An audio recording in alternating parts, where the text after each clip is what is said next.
My favorite verse from Dr. Martin Luther King is that cowardice asks the question, is it safe? Expediency asks the question, is it popular? Vanity asks the question, is it politic?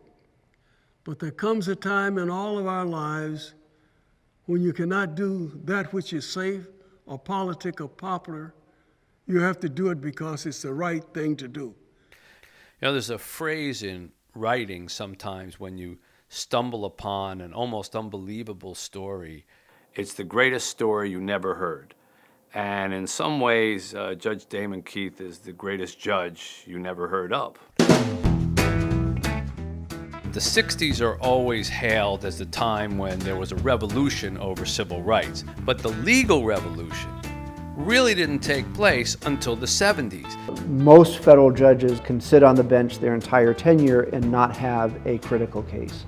So the thought that one judge, African-American judge, appointed in the Eastern District of Michigan, would have landmark case after landmark case, challenge after challenge,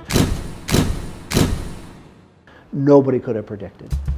Judge Damon Keith today ruled that the city of Hamtramck, Michigan, forced Negroes out of town. Rezoning. That's what they called it. We called it removing. The court-ordered busing has been carried out to the accompaniment of protest and violence. Keith, he took the heat for it. And by God, we've just begun to fight! How many are going to keep their children home? It's not integration, it's communism. He wanted to take the Constitution and try to apply it to the circumstances of this century.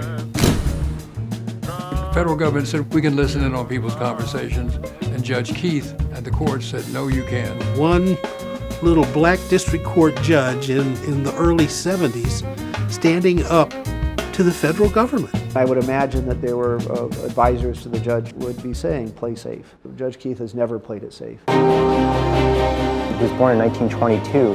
He's lived through times that people like us can't imagine. I think he remembers his beginnings. I think he remembers it every day. Why would you designate a person as being black? But as the first day of school approaches, a federal judge warned, this case will not be settled in the streets of Pontiac. And then the battle began. One person can make a difference if you have the courage and the power to do what is right. Do what is right.